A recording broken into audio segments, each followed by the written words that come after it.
Donald Trump's legal woes are back in the spotlight this morning. Overnight, the former president's lawyers filed a notice of appeal to a higher court after a federal judge in New York denied their request to move his already adjudicated hush money case to a federal court. But it's not clear if there's any basis for his team to make that an appeal. Meanwhile, in a separate case, the former president plans to plead not guilty to special counsel Jack Smith's revised indictment on election interference. His lawyers will enter that not guilty plea at a hearing tomorrow, where we could also learn more about a potential schedule. MSNBC legal analyst Lisa Rubin's here to break all of this down. Let's start, Lisa, with this hush money case. So a federal judge swiftly rejected the motion to move this to federal court, right? So is there a next obvious step for his team? Can they appeal? Well, I think it depends on how you characterize last night's order. Technically, they needed the judge's permission to even file a late notice to remove this case to federal court because, as you noted, it's already been adjudicated, it's already been tried. But if the judge grants that leave to file the application, he also has the choice to do what's called a summary remand, send it right back to the state court without any briefing. The problem with last night's order is it's not clear exactly what he was doing. Was he denying them leave to even file the application, or was he summarily remanding the case back to state court? If it's the latter, Trump does have a right to appeal. That's how they framed it in their notice of appeal last night, Anna.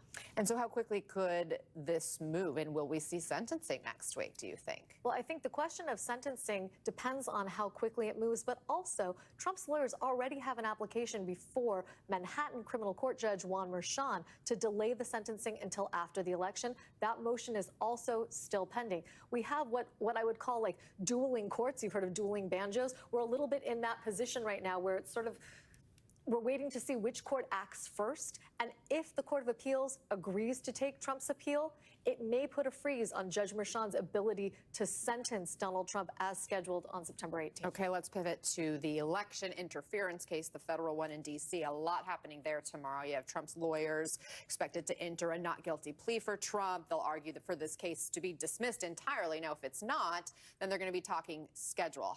How does Judge Chutkan weigh all of this? Well, I think Judge Chutkan is probably not going to agree with the schedule that Trump's lawyers have proposed. They don't want to move to dismiss this case until December, and they propose a bunch of intervening steps, including telling her that they need more discovery, essentially to tell her why the former president is entirely immune from prosecution. That's not likely to fly with her. On the other hand, the Department of Justice, through the special counsel's office, has said they're ready to file a brief as soon as she says go to tell her why. They have now complied with the Supreme Court's immunity ruling. I'm really interested in seeing how that all plays out. My guess is neither side will get its complete way, but Judge Chutkan will likely be closer to what the special counsel wants than what the former president's legal team wants. Do you expect anything in this case really to happen before the election? I do expect that Judge Chutkan will order some briefing before the election, but do I expect it to be resolved? Not a chance. This case is going to go back up all the way through the Supreme Court before we get a trial on this matter, if at all. Thank you, Lisa Rubin, for giving us the roadmap on the former top New York State official accused of acting as a foreign agent. Here's NBC's Stephanie Gosk.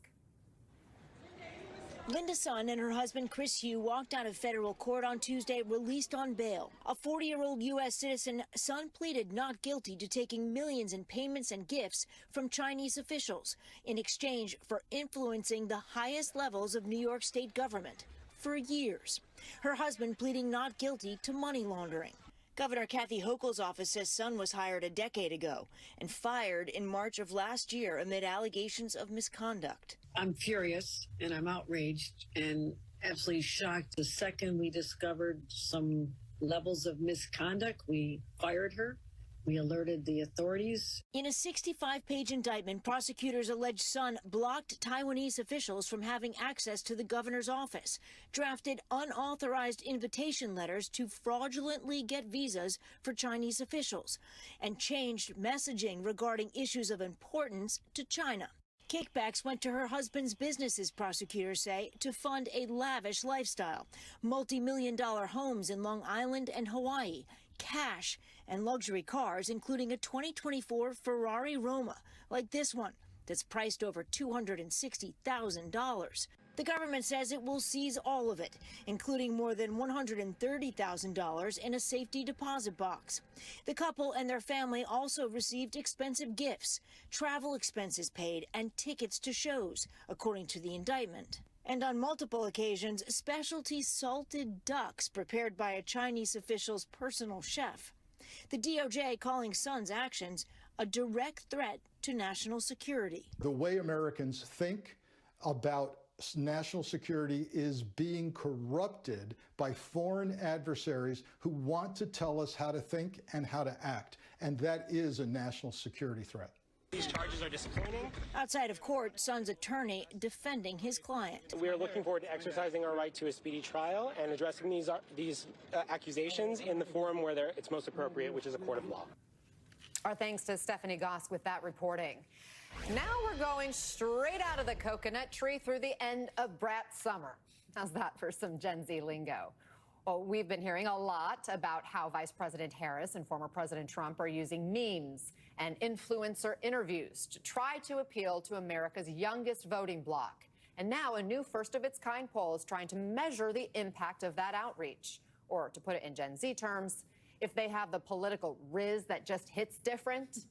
It found half of voters age 18 to 29 say they will back Harris compared to a third behind Trump. And NBC's Savannah Sellers is here with more on that. Savannah, I actually have a child who is considered, Gen Z. I'm learning all these new terms. I'm impressed. I'm not sure I delivered them Brat right. Summer. You did. Right, I'm trying. Gotta get with the times. Tell us what else we learned in these polls. Yeah, it's fascinating. And I mean, you said it, first of its kind. This is really the only glimpse that we have so far, specifically looking at this particular generation now that we're 62 days out, right? But who's counting from the election? Let's take a look at the top issues they care about. First, you may not be surprised, this is kind of reflective of the electorate as a whole, right?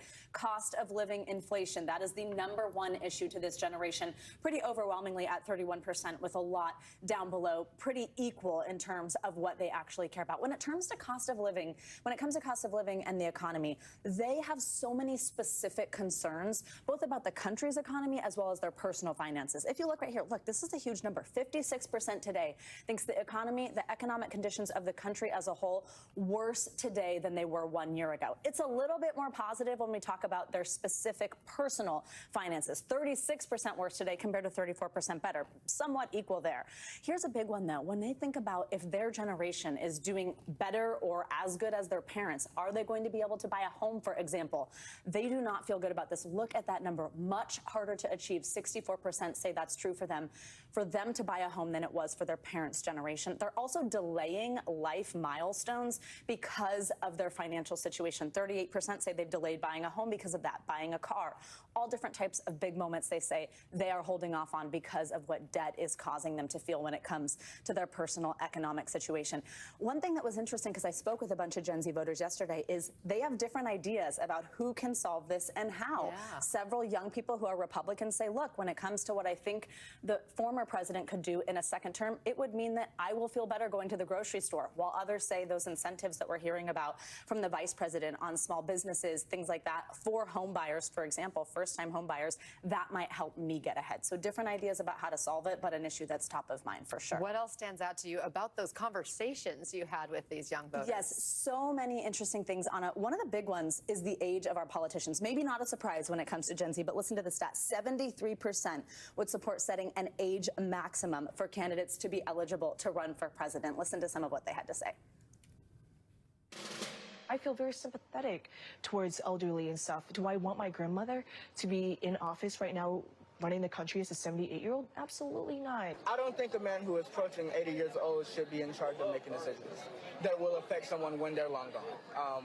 My generation will have to go in and fix that, and we don't want to have to fix up a huge problem where we have to rebuild our democracy as well as rebuild our community. Anna, the other thing that was really interesting to me, the vice presidential picks, they're actually sticking out to this generation. When it comes to Senator Vance, 32% say they have a positive view as opposed to a 47% negative view.